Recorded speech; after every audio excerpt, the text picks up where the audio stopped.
couple of events tomorrow. Today our event is on Islamic history in the Cape. It's going to be given by Dayan Peterson. Many of you probably know Dayan from the MSA, but for those of you who don't know him, he's a second-year student majoring in Arabic and Environmental Studies. He's the co-head of the MSA UCT Education Portfolio, and he does a lot of research on the Muslim community at the Cape, particularly in the 19th century, and the linkages between the later slaves and free blacks and their descendants today. The structure of the meeting basically today is we're going to have a presentation by Dayan. There'll be time for question and answers at the end. Dayan, the floor is yours.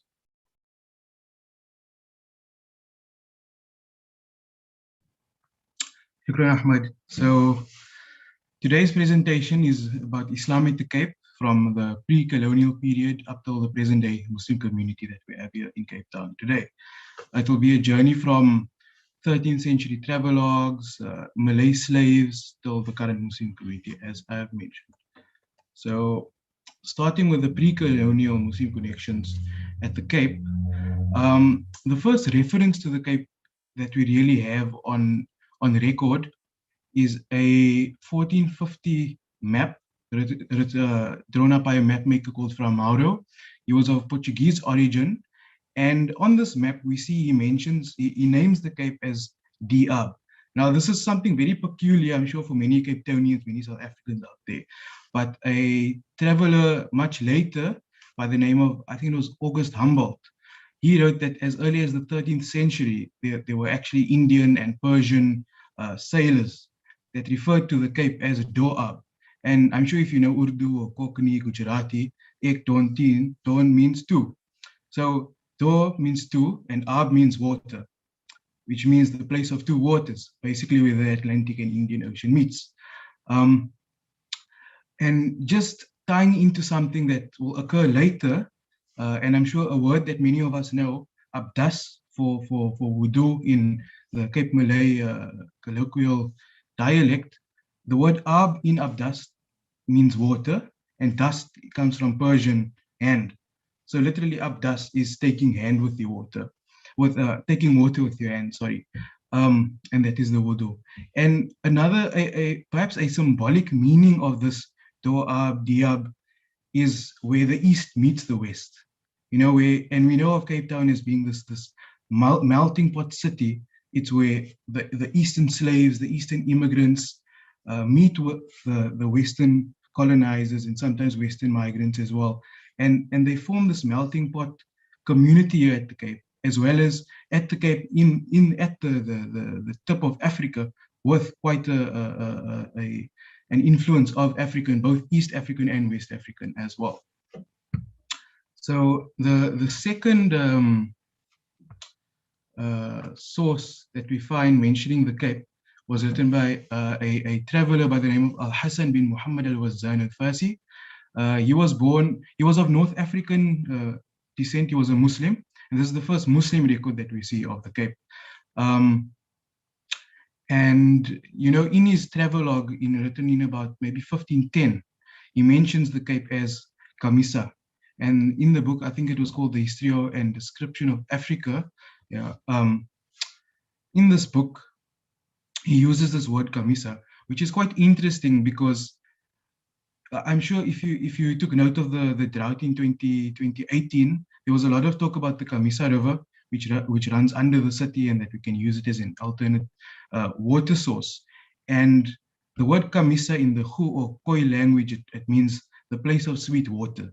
So we know that at the time, the Arabs knew about the people at the Cape, and they even knew the word that the indigenous people here called the Cape itself.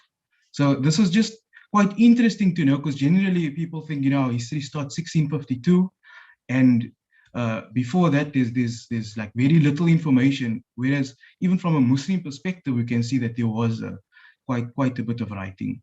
In the same travelogue, we find that he mentions the Zimbabwean empires of Mapungubwe and Monomotapa, and we know from historical records that the Arabs used to trade with them.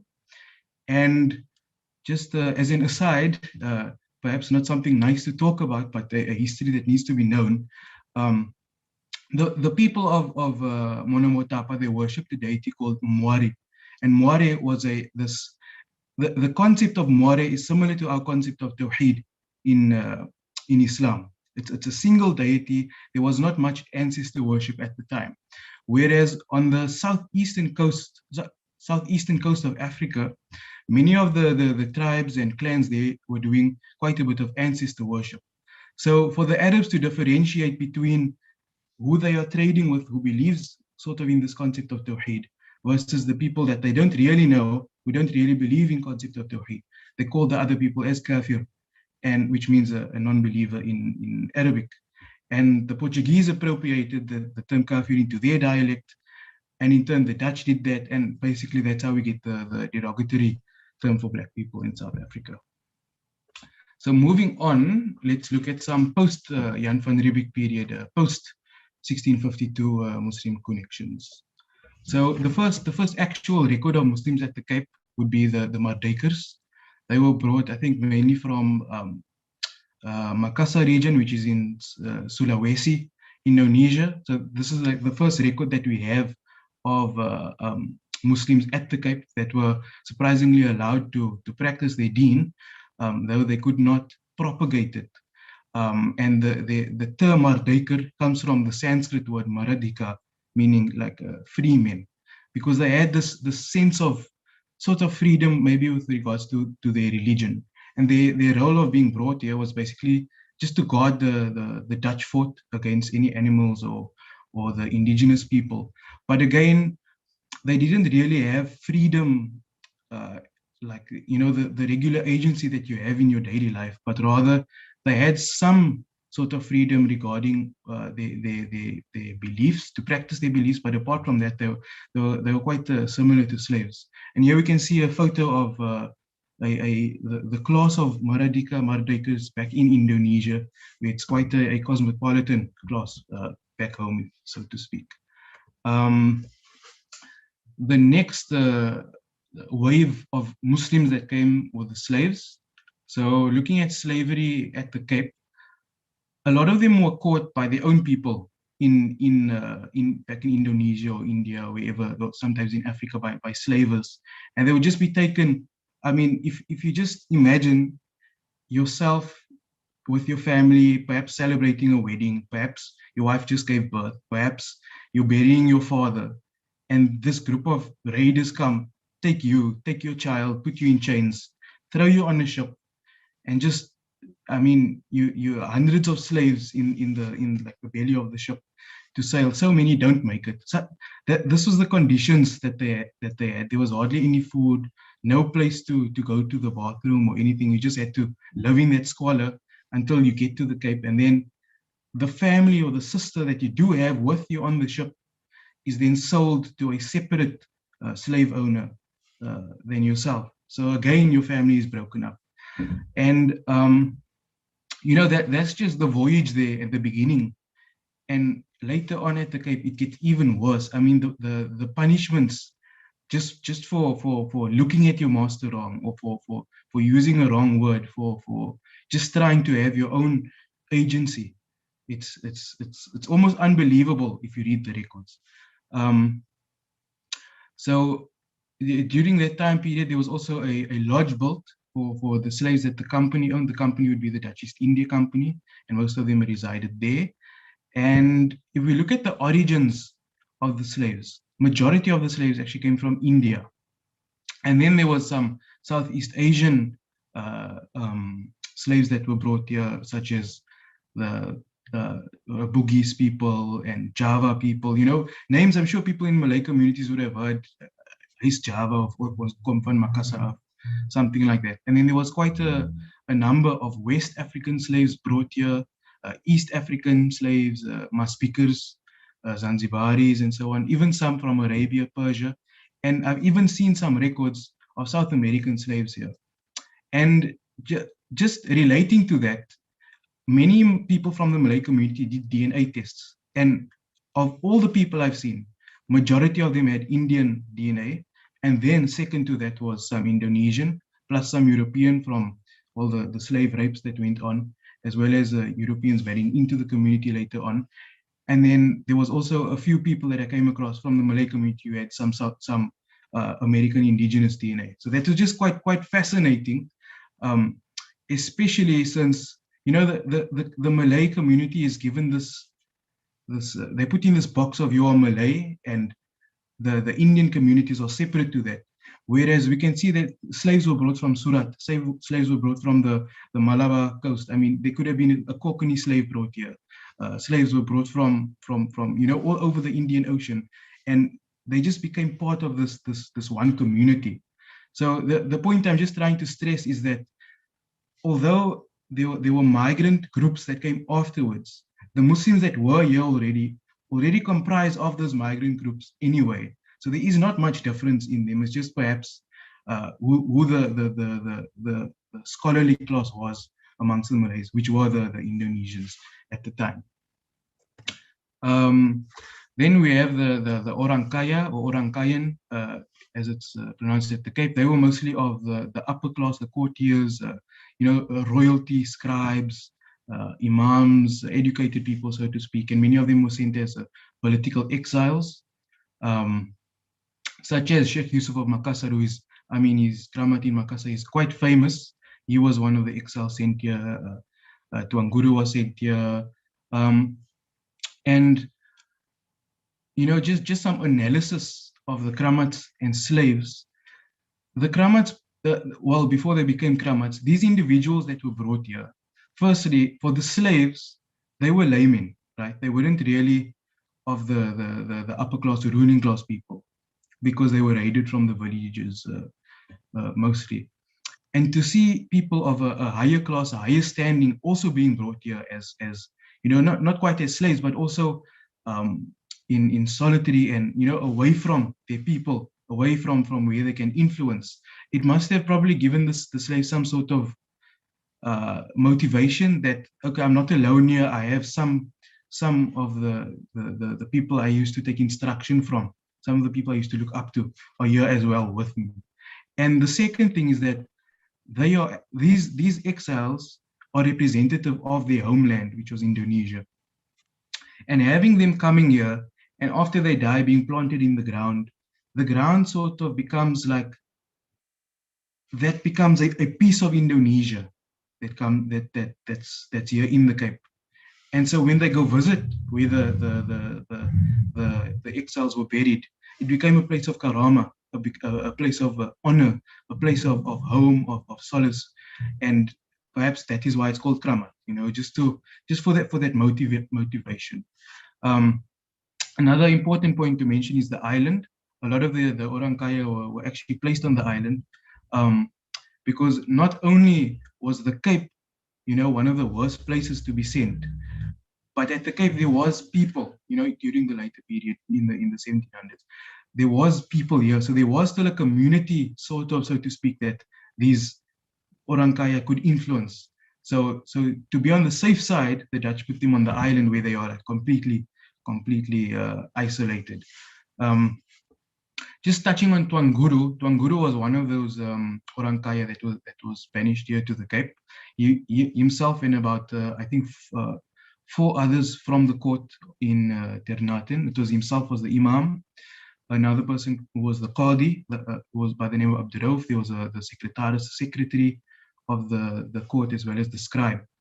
And Tuan Guru, or Imam Abdullah, son of Qadi Abdul Salam, he was sent on the island, and then he was taken off the island, and then they landed in Saldanha Bay, and some of the others ran away, such as the Qadi, and then Tuan Guru, the Imam, he managed to make his way to Cape Town, where he met some of the people, quite likely, and then he was taken back to the island for some reason. And I'm sure while he was on the island that second time, it must have given him some sort of, you know, bearing in mind that there is this community at the Cape. He must have really thought about how we can progress the community at that time. And so after his release from the island the second time, he's back in Cape Town, and then we see he writes an entire compendium on the Deen. He writes a Quran from memory. You know, in this compendium he writes about how to perform the Talqeen, the Jumu'ah. You know, he writes about Aqidah, fiqh issues, all these types of things.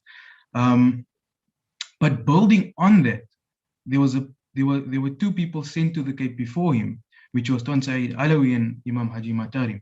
The Tuan Said Alawi was likely from the Alawi family in Yemen, and he made his way to Indonesia, and then he was captured there and brought here as an exile. And from about 1750 till the early 1800s, Tuan Said Alawi was at the Cape. While they were on the island, Haji Matarim passed away, but Tuan Said Alawi was set free and brought to Cape Town Central. And Tuan Said Alawi is actually regarded as the first Imam of Cape Town, in that he was given a role of a slave policeman, sort of, which is the same word somehow as the derogatory name for Black people in South Africa. But anyway, while he was the slave policeman, he used his job to his advantage, and he used to go with the Quran into the slave lodge and give da'wah there, and spread the deen there and teach the deen when it was illegal at the Cape to be a Muslim. So to me, it's almost like this was a Darul Arqam of its time, because I mean, Islam is illegal. If they catch you, likely you will be killed. And this guy is going there, he's spreading the deen in the slave lodge. The very people that can't practice Islam, he's spreading it there and using his position. And then we have another individual by the name of Tuan Nuriman. He is apparently from the island of Cirebon in Indonesia. And Tuan Nuriman, he was an educated man. But what's interesting about him is that he was, if you think of Awliya, you think of, a really pious person, someone that's kind-hearted, someone you look up to. This was who Tuan Nuriman was. He was known affectionately as Pais Kapi, because meaning father of sheep, because he used to look after cattle, and he had a kraal above the cemetery, and he dug a well there for the sheep. And people respected him so much, they asked him to write a azimat, or a talisman, or like du'as of protection for them. Unfortunately, it was apprehended by the government, and so this one is from the archives. But I mean, Tuan Nuriman, he was really this figure of someone that is just that old man that you really admire. So after that, we have the legalization of Islam on the 25th of July 1804. Before that, the statutes of India were in place, and it was a set of laws about regarding the colonies, and one of the laws was that Islam was forbidden. To practice any other religion other than Christianity was forbidden. It was punishable by torture and death, and one of the manners in which they punish you was being broken on the wheel, as you can see in the image here. Basically, they tie your legs to the bar at the bottom, and they turn the wheel until your limbs basically break. And then sometimes they stab you with a spear, and they can prolong your death. Sheikh Siraj Hendricks of the Zawiya Mosque, there's an interview with him and Uncle Shafiq Morton. And in there, he mentions that about one individual by the name of September van Bugis. He was an Imam, and someone wrote a letter to him requesting du'as for them. And the Dutch found this letter. The Dutch accused him of writing a ta'weez or du'a for them, and he was broken on the wheel like this. And apparently the Deval drive, Kramat, is where he's buried, because from the records we know that his followers were watching and digging the grave as he was being tortured. So it could be that community, and this is about 1740, so it could be that community of his also continued and preserved his memory till today. Then we have the free Black community. So free Black comes from the Dutch word vrye zwarte. It literally means free Black, but it actually referred to freed slaves. The Orang Kaya, like the political exiles, they weren't freed slaves. So they weren't really termed free Black, and the free-born people weren't either.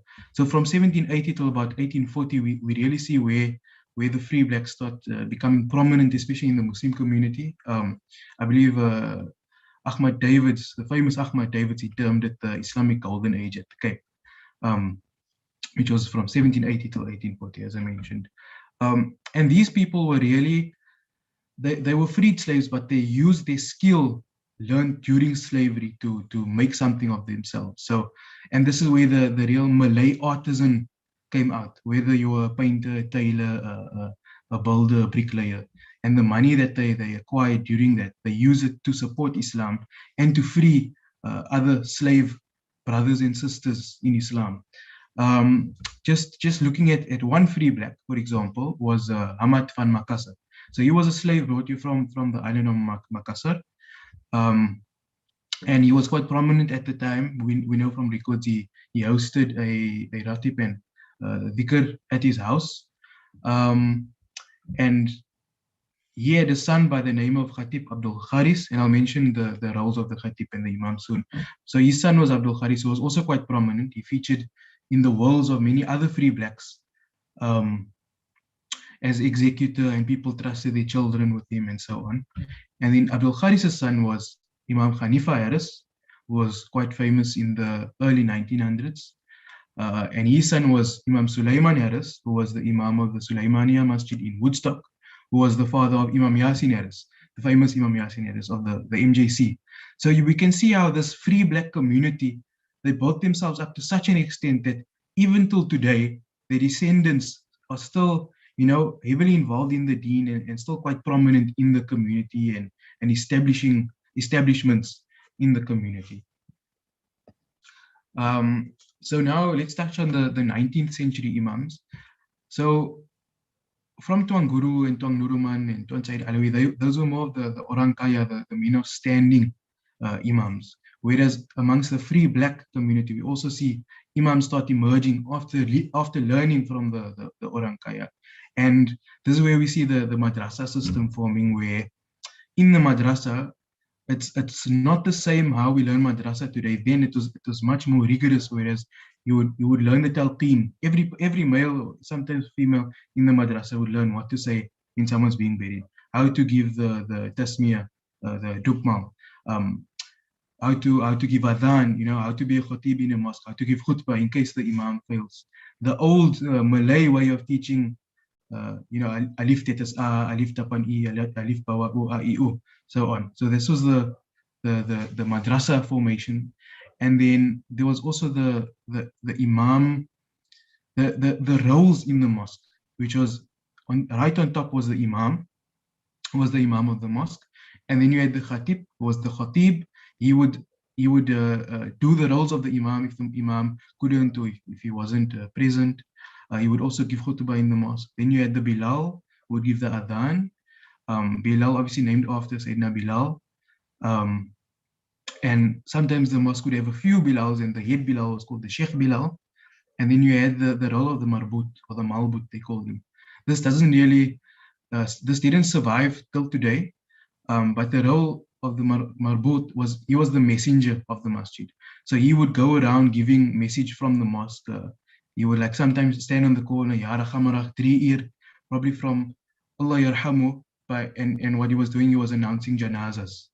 Or he would go to someone's house, Maafi Nain, Maafi Tuang, there's a kifait, there's a janaza, or there's a wedding, or so on, to invite people. And sometimes the Marbut even used to deliver messages from the masjid and the imam to the courts and back. And the imams, they were really community leaders at that time. The imam was central to the jama'ah, to the community. Everything really revolved around him. He was really like the head of the community, and he would service the community from birth after death. Meaning, the imam would be there to give the tasmiyah. The imam would be there to when the children tamat the Quran. The imam would be there to marry to do the nikah.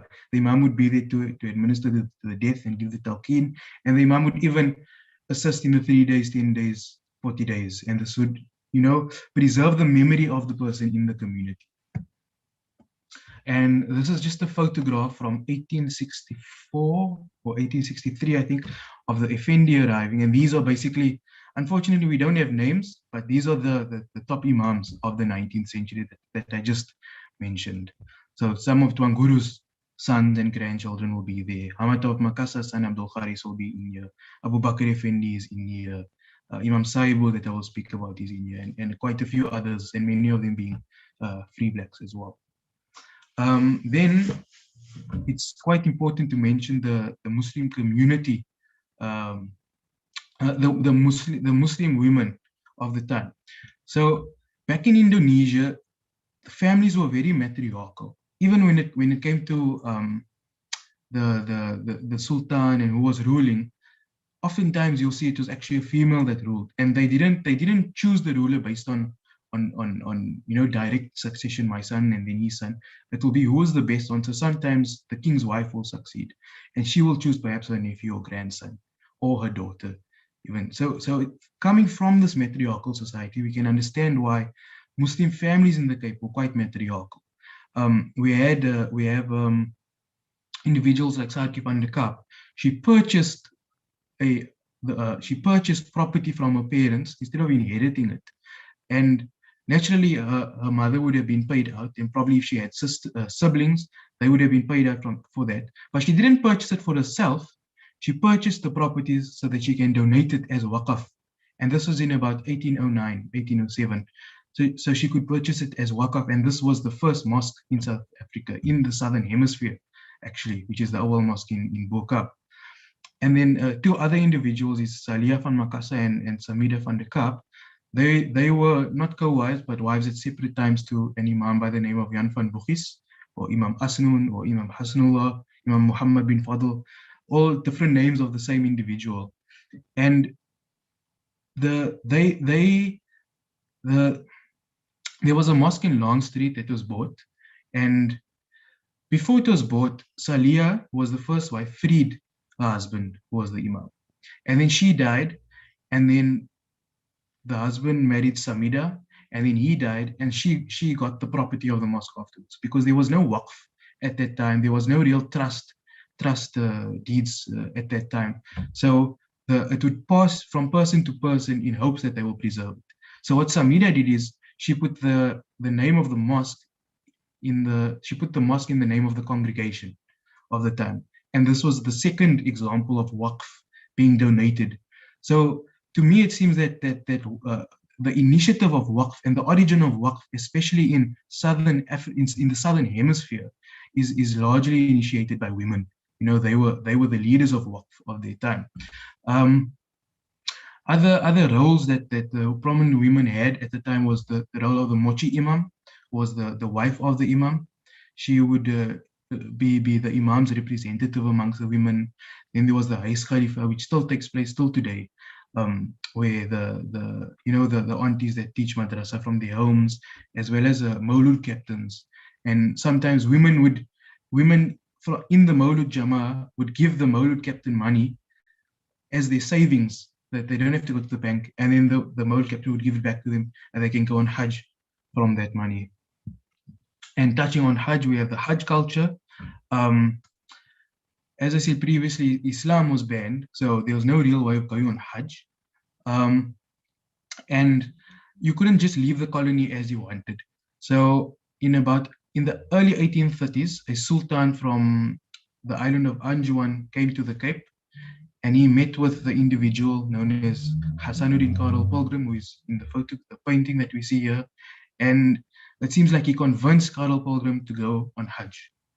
And so Karel applied to the government, and perhaps through the Sultan's influence, he got it right. And so Hassanuddin went on Hajj, and he came back, and he assumed the title of Karel Pilgrim, Karel the First Pilgrim. And this when the first title of Haji was used at the Cape. And we have to remember that in that time, you couldn't just get on a flight for a few hours, go on Hajj for your week, and come back. It was a few months boat ride, sometimes up 2 years, 10 years, staying in the Holy Land and then only coming back. And oftentimes people died, whether on the boat there or whether catching one of the diseases on the way back. And this is where the tradition of Hajj greeting comes, because you don't know if the person going on Hajj, you'll see them again. So it could become quite emotional. And that's why it occurred. And the role of the Haji was also quite important, because they spent such a long time there. They learned deen in the Haram, and when they came back, they were probably qualified more than some of the Imams here. And so there was a mosque in Bo-Kaap where some of the congregation didn't agree with the Imam being Imam, since he wasn't a Haji. So they started their own mosque and called it the Pilgrim's Mosque. So some of the institutions we had at the Cape were the schools that were formed, like Rahmania by Dr. Abdurrahman, Talfala that we had in Claremont.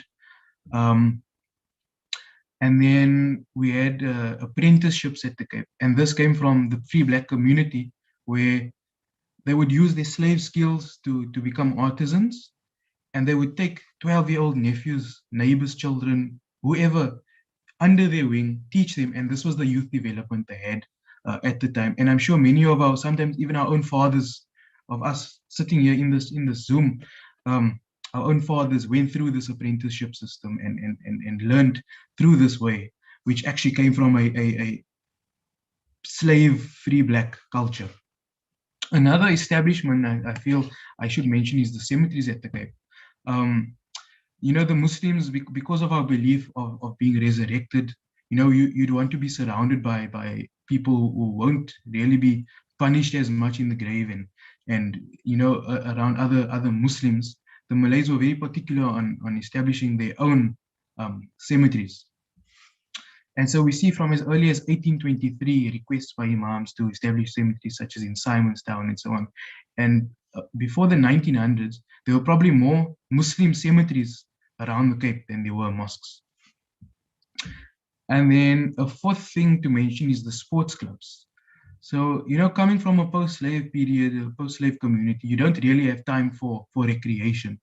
And it's only in the late 1800s, early 1900s does the community start forming these sports clubs like the Primroses and, I'm not sure the Primrose, but Squares Soccer Club and so on. And we can see in this photo, here's a photo of some of the Squares soccer players from the 60s, I think. And then above that is a photo of the Tanah Baru in the early 1900s. And there we see a Malay artisan making one of the wheels of the wagon. And then we have geopolitics, which can get it can become a touchy subject in our community today.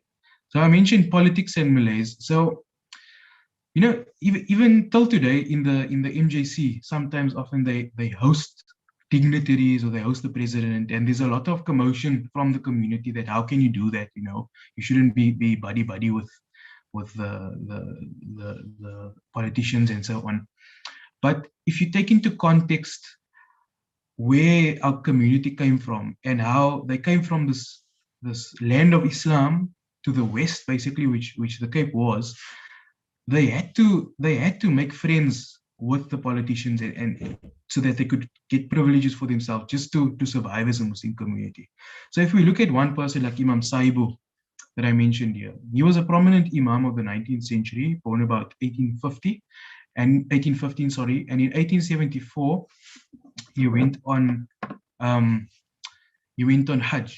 But in that time, it wasn't just a trip from Cape Town to Jeddah and to do your Hajj, you had to go via Bombay. So because he was so trusted, not only by the Muslims, but by the government officials and the politicians themselves, he was entrusted with a letter to deliver to the governor in Bombay, who was Governor Wodehouse, to deliver this message, and he was interviewed there as well. So here we can kind of see that the Muslims were trusted by the politicians in such a way that they would even give them the task of delivering official state messages, you know, across the colony. And this can be reflected to Abu Bakr Effendi, who was the emissary of the Ottoman Sultan, who, when the Malays at the Cape requested you know, someone to teach them or some kitab so that they can learn from, because of the relations between the British and the Ottomans, they sent one of their scholars to the Cape, and that scholar reported back and taught the people in the Cape as well. So some of the contributions that the Abu Bakr Effendi and the Ottoman connections had was the red fez, which was very prominent in the 20th century, and the word abdas, which is abdas is a very Turkish word, although from Persian, but this is where our, you know, it's such a Malay word, we'd think, but it actually comes from this Persian word. There are other connections with the Ottomans, such as a number of the Imams of the 19th century, they viewed our community almost as a subordinate of the Ottoman Sultan. So we would fall under the caliphate in a way. And, you know, we some of our teachers here at the Cape were given funding by the Sultan as well. That is just quite interesting to note.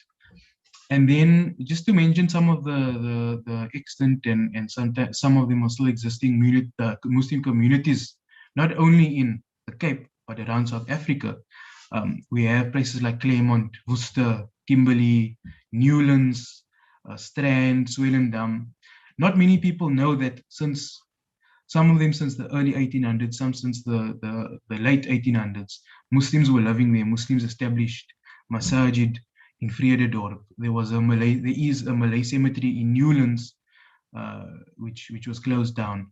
There was a cemeteries in Swellendam. There were mosques there's a mosque in De Waterkant in town. There's cemeteries in Constantia. A da'i was sent by Tuan to Strand. There's a Muslim community in Strand. So we can really see how Islam from this tip of Africa spread through the colony and even up to Transvaal and the other parts of the Cape.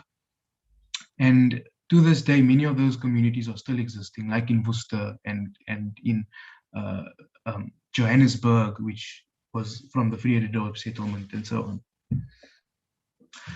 So some of the cultural continuation that we have today is our Maulud. So in the Maulud, we do the Maulud Barzanji, which is even done in the Khadat. And this is commonly known as the Riwayats, as well as the Sharaful Anam. And that also has a lot of influence from the Zanzibaris that came to the Cape during the late 1800s, early 1900s. Most of them settled in Simonstown. We also have Rampisnei, which the women do for Maulud as well. A lot of the foods survive, such as deneng vlees from the Indonesian word dendeng, meaning I think it's water buffalo. And the method of cooking is quite similar because of the tough meats, other things like khadat and so on. And then aspect that's also quite important is linguistics and writing. So I titled this as Cape Creoles because I found a couple of texts, and it's almost transitionary texts where it's not quite of the origin and it's not quite the Afrikaans we have today. So the first text that we have here is what I term Cape Jawi. It's a Javanese text written in Jawi, but I'm not sure if you can see my cursor, but what I'm pointing at right now, I'll just read it out. It says Frans van Nikap.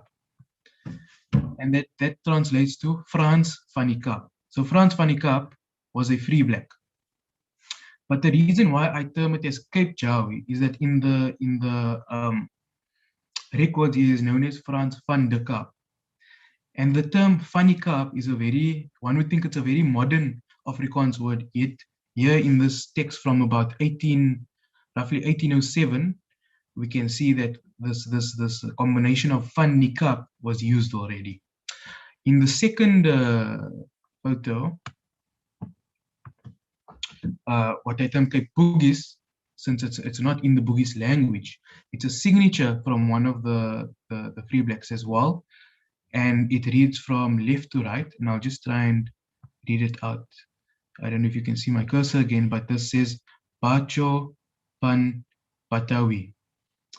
And again, I call it Cape Bugis because he writes his name as Bacho Van Batavia or Bacho Pan Batawi. So it's a mix between the Cape Dutch that they had here and a mix between the Bugis pronunciation as well as using the Bugis script.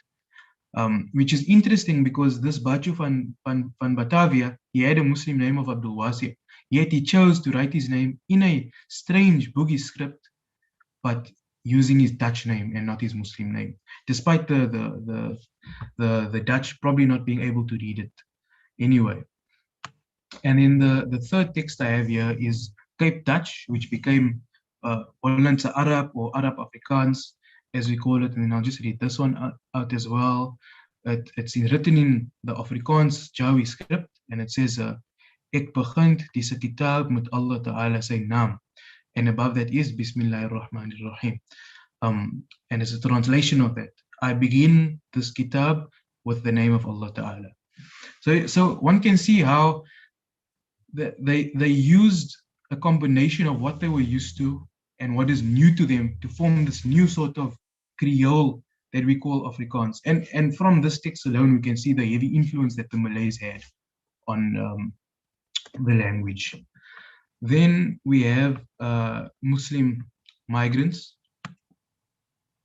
which I think will be our last slide for today. I'm just going to speak about some of the migrant groups that came to the Cape and how it relates to the existing communities here. So of the migrant groups we had was the Indian merchant class, such as the Cockneys, the Kanams, the Surtis, Memons, Alipur, and so on. And then we also had some Bengali, Hindi, Mauritian immigrants, such as the Boolies who came over, as well as in this photograph where it says number 2 is Imam Muhammad Alabuddin, who was also of a Mauritian Indian extract, as well as some Afghan. And yeah, this is called, this community, this photograph is the first photograph of Indians, of a purely Indian society at the Cape. They called themselves the Anjuman al-Islam, and they were commemorating the anniversary of the accession of His Majesty Abdul Hamid Khan to the Sultanate of Turkey. And one can just see that how the Muslim, the Indian merchant class basically formed a separate community.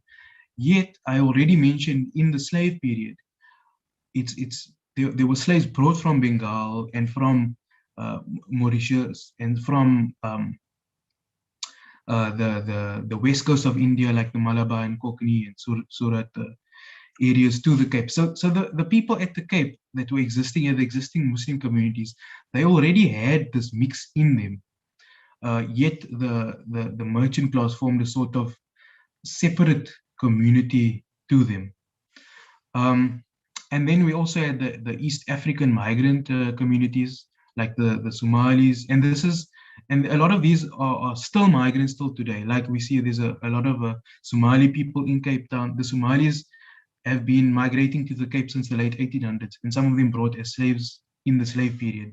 Similarly with Zanzibari people, many of them were brought here as scholars to teach, as well as some Eritrean. So we can see how, and I mean, there's quite a bit of Bengali migrants at the Cape today that are shopkeepers, similarly to how 100 years ago, there were Bengalis that came in that were shopkeepers.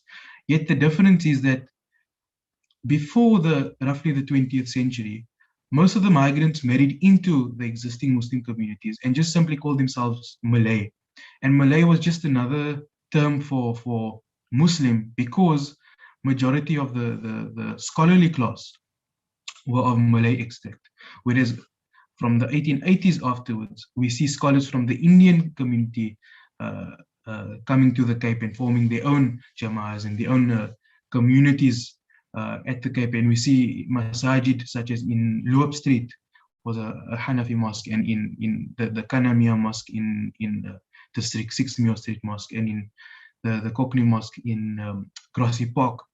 But the point that I'm trying to bring across is that all these different communities of Muslims that came to the Cape, came to South Africa, all of them share similar roots inevitably. And so there is no real reason for the differences between them. So I hope through this talk, we can all realize the similarities that we have with each other, not just as Muslims, but also in places of origin, in stories, in words we use, such as a lot of the people in the Indian community will speak a languages, use words that have Sanskrit origin. And in the Malay community, we also have words that have Sanskrit origin, like Pujis is of Sanskrit origin, meaning prayers.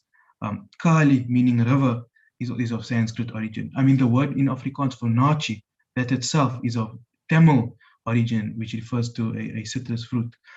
So I hope that, after listening to this talk of Islam at the Cape, that one can see the similarities between each of us, that inevitably we are all Muslim and we all come from the same, core communities. And so inshallah, moving forward, we can all embrace the differences as well as the similarities and live harmoniously. Shukran. Are there any questions? Yeah, a lot of questions have come through. If there are any more questions, please just send it to me or Dayan through direct message. But we have quite a few questions come through. I'll just try and say them one at a time. And I'll send them to you, Dayan, as well, if you want to read them in the chat box. This first question is regarding, I'll just say it out loud. Thank you, Dayan, for this interesting talk. Could you maybe elaborate on the fact, that the first Afrikaans texts in essay were written in the Arabic language? And furthermore, how South Africans perceive Arabic or Islamic expressions in their day-to-day language? Like I have heard expressions, for example, Kanala, Shukran, among non-Muslim communities even. So regarding the first text of Afrikaans in Arabic, I think Ahmad Davids wrote the entire book about it. I can share the link afterwards with whoever would like to read it. But yes, it is true that the first text, I think it was a Koples book found in Buka, probably by one of the families or in the mosque, and it was written in Arabic Afrikaans in about 1846. And then I think there was also a book called Al-Qawl al-Matin, which is an early text that was written in Arabic Afrikaans, apart from Abu Bakr Effendi's Bayanuddin that was written a bit later on. And then you mentioned some words in the dialect of Malay origin.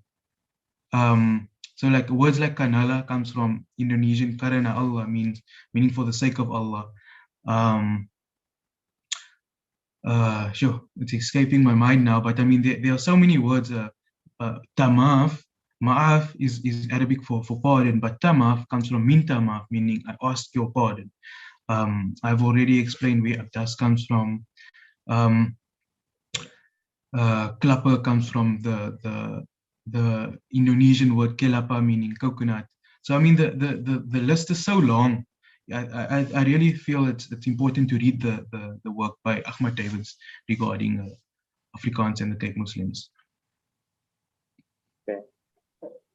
I see the chat has opened up, so you can now send your questions to everyone. So yeah, if you have questions, then just send it in the chat box. Can you read them out, because I can't see the chat box? Oh, sure. So there's a question from Kami. It says, apart from the masjid social hierarchy, what about the hidden role of the Tukamandi or Asil? I'm not sure if I'm pronouncing that correctly. A ritual body washer. Okay, the Tukamani. The Tukamani, well, he was the ritual body washer, as they say, the Ghasil. I don't really have much information about it. If I'm not mistaken, the word Mandi is also from it's from Indonesian origin, but I think it also has roots in Sanskrit, something like that. Yeah, but Maaf, I don't think I can expand much on the role of the Tukamani in the community. Perhaps I could speak about the role of the Kifait clubs in the community. There was, and still today, I mean, in Weinberg and in some other communities, it's like a funeral body where people would pay monthly deposits towards their burial and the sorting out of the money for the imam and for the ghasil and so on, because in the event of your death, someone has to pay for it, and you don't want to burden your children. So people would give this money, and there would be this was like a massive bank's worth of money, and if someone dies, they just use all that money to bury, and then the money gets replaced and so on. And then there's another question that came during the talk. It's from Ahmed Hartley. It says, could you show me or how the Indian so-called slaves shaped the community at the Cape by their customs and culture? Well, look, like I said, I can't really say, but the class of imams and the class of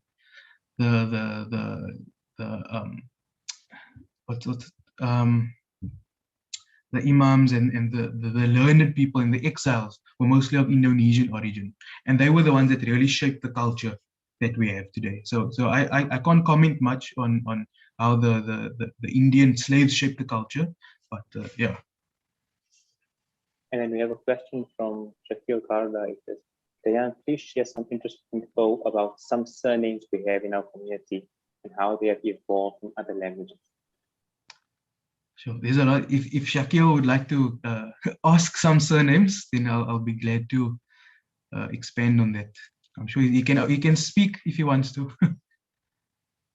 Assalamu alaikum. So I know the answer mostly to this question, but I think it'll be beneficial to people listening to know about how some surnames came from names and months of the year, as well as numbers in Arabic, and even some of the Arabic surnames or first names that became surnames that are almost unrecognizable from their origins. I don't think I need to tell you, Dayan. I think you yeah. can't remember. Yeah. So Shakil is speaking about surnames like Rajab and Saban and Saval and so on. As you can hear, Rajab is from Rajab, Saval is from Shawwal, Saban is from Sha'ban, and my hypothesis is that they were individuals who were born on that month, who were born in that month, and they were named that. And it was a very patronymic society. So before 1895, each child would take the name of their father as their surname. So any Saban who was, if they were alive in 1895, their children would have taken the surname of their grandfather instead. So you'll find a lot of Sabans. Or in Port Elizabeth, there was a Shawwal, Saval, and they took that name as their surname. Sometimes Rajab became Japi. You'll find quite a number of Japis that are actually from Rajab, because the great-grandfather, whatever, was born in Rajab. Some other hypotheses is that they arrived in the month of Rajab or in Shaban or Ramadan or whatever, and that's how they kept this surname as a tradition. Because in other families, the surname like February, September, January, Mart, it went back to their slave forebear who arrived in that month, and the slave forebear was given that name Mart van Bengal or whatever, and the descendants took that as their surname. Others are like Wahid. Some say it's from Abdul Wahid, but it could be that the person was born on the first of the month. There are surnames like Salasa from the Arabic number Thalatha, probably born on the third of the month, and so on. Yeah. Okay. And then, Dayan, if you could also just speak about some of the names that came from Malay pronunciations of Arabic, and that we perhaps wouldn't even read as Arabic today. Sure. I'm just trying to. Can you suggest any, Shakil? No, so for example, the Jasims or even Shakut, so on, yeah. things like that. Okay, yeah. So there's many surnames around Hasim, Jasim, Jakut, so on. Jakut is from the Malay pronunciation of the name Yaqub. Jasim is from Yasin. Hasim is from Hashim. Saibu that I mentioned is from Shu'aib. So we can see how the dialect and Saibu, if you go to the Khalij, like the UAE, the name Shu'aib is sometimes pronounced as Shaibu. So we can see how there was some Arab influence and some Indonesian influence and so on that has existed till today in surnames and sometimes in names Hassan or Hassan and so on. Yeah, I think some engagement will definitely be good. So if anyone does want to ask their questions out loud, just raise your hand and then for you. But yeah, we still have a lot of questions. There's one long question here. Amira, I would like to know more regarding the research methodology behind the interpretation, especially authentic, because I'm a history major at university and know that secular history covers indigenous communities in South Africa, colonial powers, and the context of Khoisan and Panther people. However, this curriculum does not include Islamic history and SA. So many South African Muslims are not aware of their history. Sure, it's a That's a question that requires some thinking. So I'll choose. The person can contact me afterwards, and I'll be glad to have a discussion. But I'll just choose something in there that I can reply to now, which is regarding relations between the Khoi and Muslim community. I know I'm not answering your question, but I just thought that perhaps you might find it fascinating.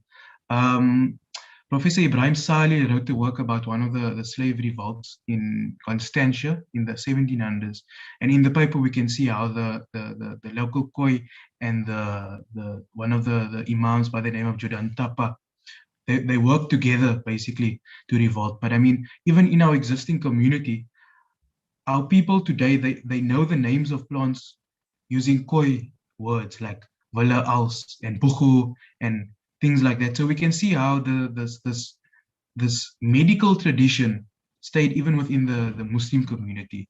There was a what is called a Malay doctor by the name of Abdul Malik, Tuan Abdul Malik, who is actually buried in Urania's side. He was listed in the if you want to call it the census as a Malay doctor, because likely he learned from the Khoi that were here how to use the herbs, how to use the creole and the stream water that we had here, what to use in what quantities, to cure people. In the 1800s, the Malays were known for being, medical people. They were known for the tonics and so on.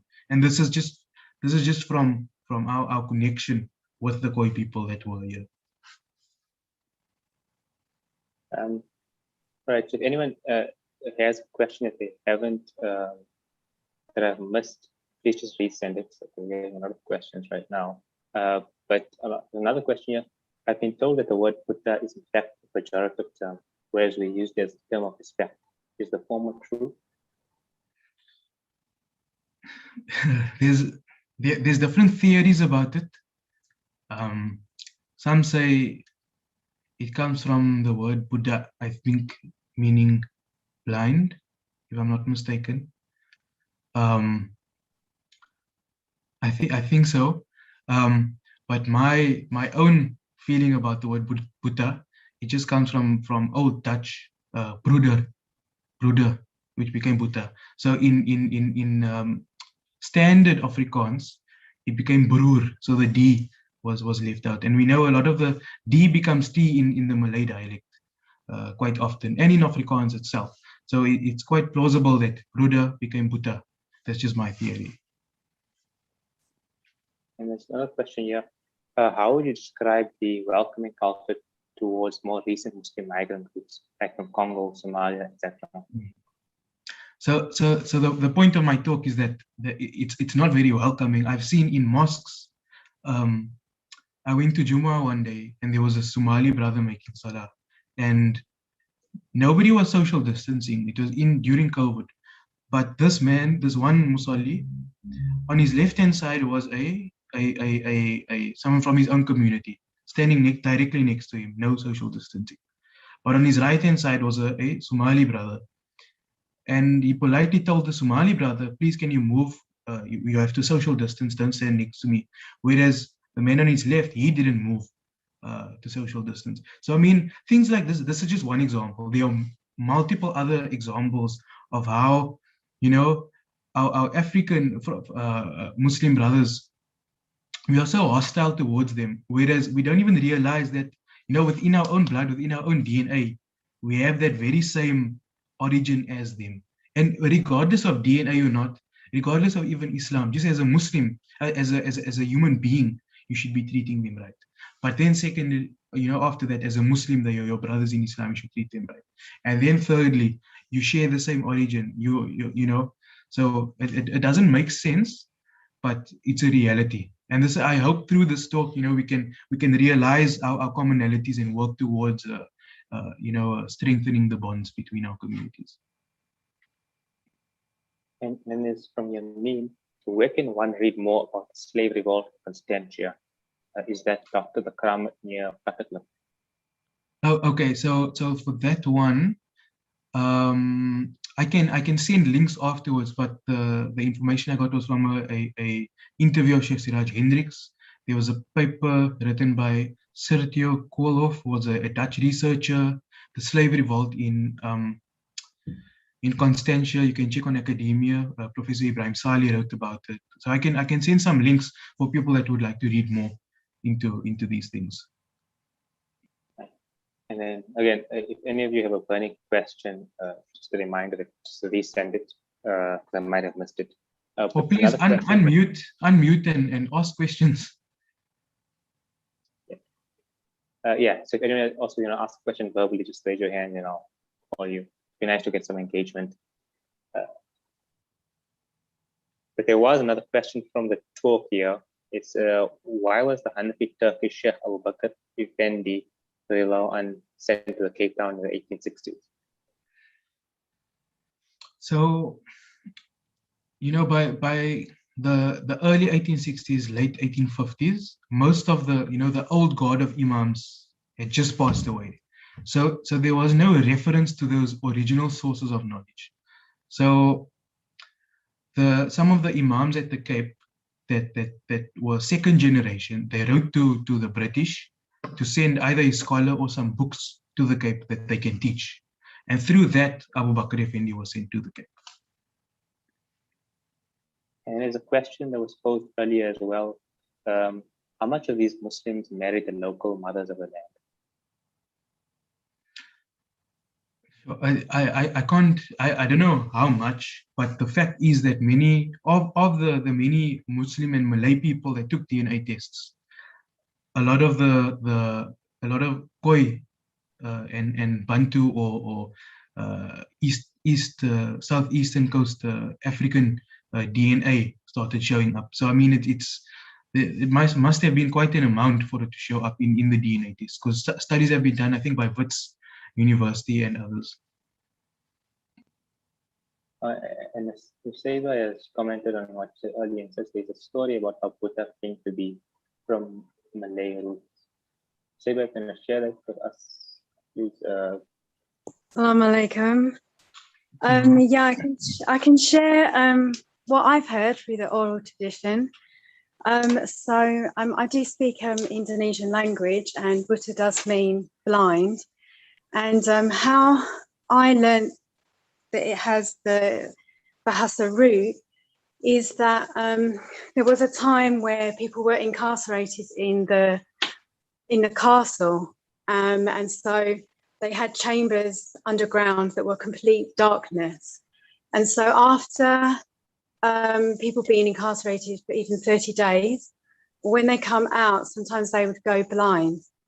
So the story goes that some of these elders, like the uncle or the elder brother, maybe they actually were incarcerated and they were blind, and then they became associated with Buddha, so the uncle who became blind from this incarceration.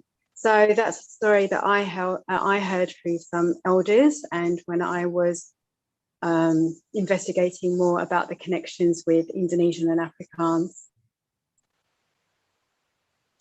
So it's quite plausible that is the real story, but like I said, there are other hypotheses. Like I've heard the story as well. It just personally, I feel I'd go with the Bruder Buddha route, but it's quite possible that it is Buddha from blind.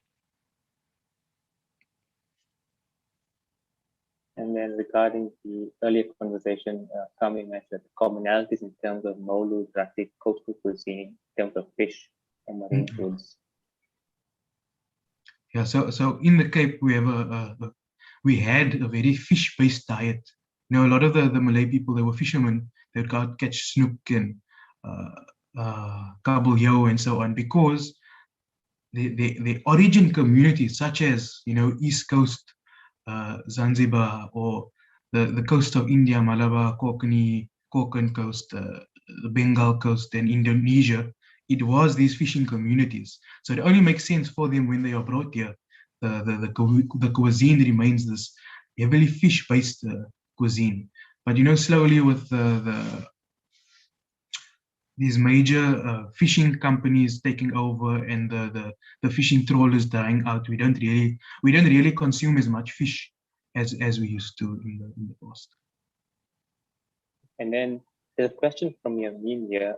By Tuan Guru, wife being local, do you mean from local born slave descent, Khoi descent, or simply the mixed class or populace that existed?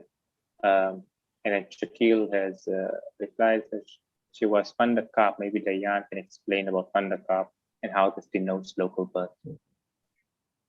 Or Pandika. Yeah, so she was definitely born at the Cape, right? There's no doubt about it. Her name was Qaida on the Cape, but her name wasn't. You know, there are some slave names that are more Muslim and some that are more, non-Muslim. So Qaida was one of those, leaning towards the Muslim names. It could be that her slave name was her name was Qaida, and when she married Tuan Guru, he gave her the title of Arafiya, which means, enlightened woman. So she became known as Arafiya after that. And it's not uncommon. In Yemen, there was a woman from the Cape who went to Yemen. Her name was Maimuna, and she married a Sayyid from Yemen, and then they called her Mu'alla, also meaning the same Allah, Ola, to rise. And she came back and they called her Mochi Mu'alla. So it's not unusual to rename the women. But for regarding Qaida Tuan Guru's wife, it's quite possible that she probably had Muslim slave parents, but she was definitely born at the Cape. I can't attest as to whether she was of Khoi extract or mostly Indonesian or mostly Indian or even Western African. And then Yamin had a follow-up question of sorts. Also, does the surname Faland come from Faland van der Kaap, or who led the slave revolt in land? So Khaland was a very common slave name. So the surname Khaland came from probably a slave or whoever by the name of Khaland, and that's how it came about. And then we have a question here from during the talk. Isn't Alawi the guy who brought Rakib Haddad practice from Yemen via Indonesia, or something along these lines? Look, regarding the Haddad, there are multiple stories. Some say Sheikh Yusuf Makassar brought it, but the timing doesn't add up. Others say Sheikh Said Alawi brought it, which is quite possible. But the thing is that the Haddad spread quite rapidly, even in Imam Haddad's life, which was in very early 1700s. So somebody else could have brought it to the Cape, and it was already being practiced by some in the community and being taught. So I can't say it's definitely Tuan Said Alawi, but it's quite possibly also Tuan Said Alawi, considering he is from the Alawi clan in Yemen.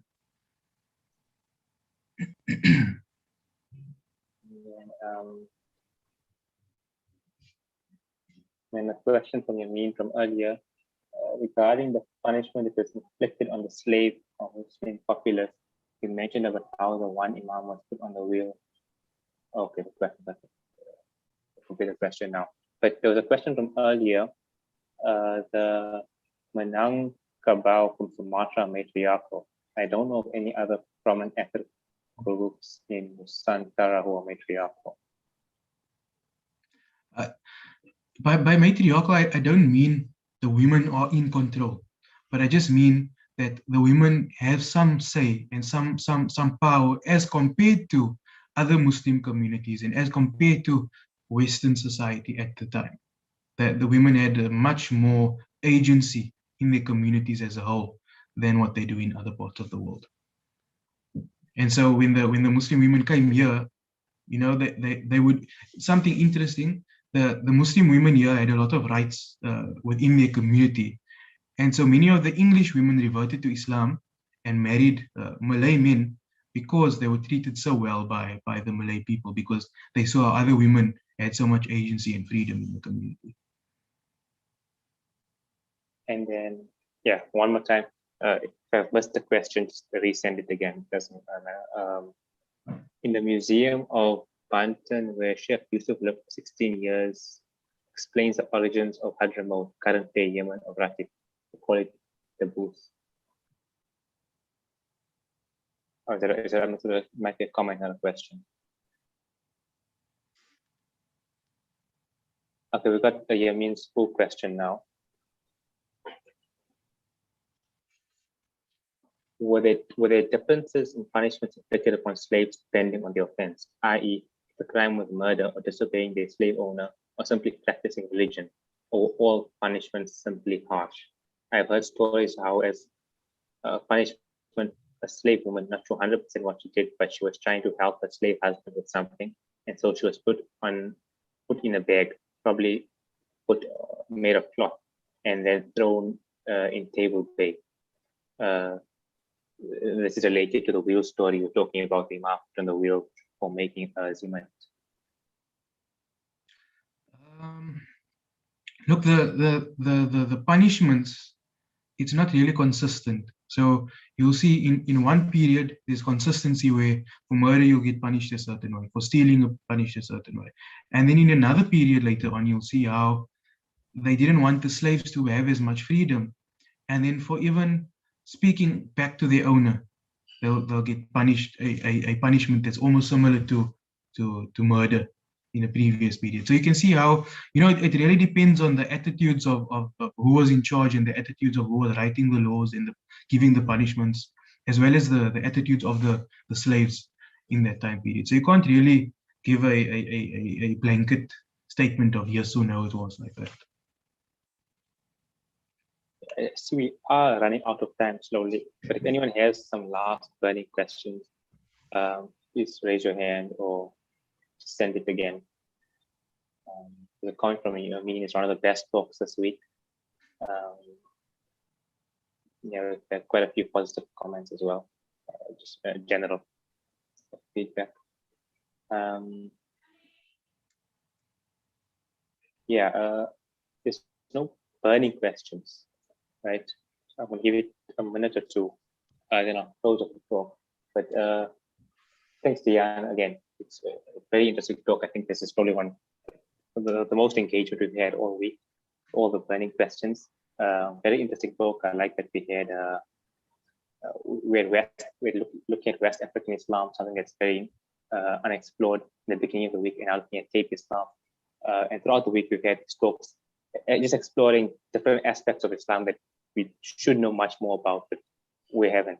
I really think it sort of tied in with Professor Rudolf Way's talk the other day, just regarding, the prominence of African Muslims at the time, where it's so much dismissed in modern day times, whereas previously they were so prominent.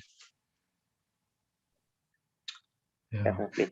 But Diane, would you like to end up anything before I close off the meeting?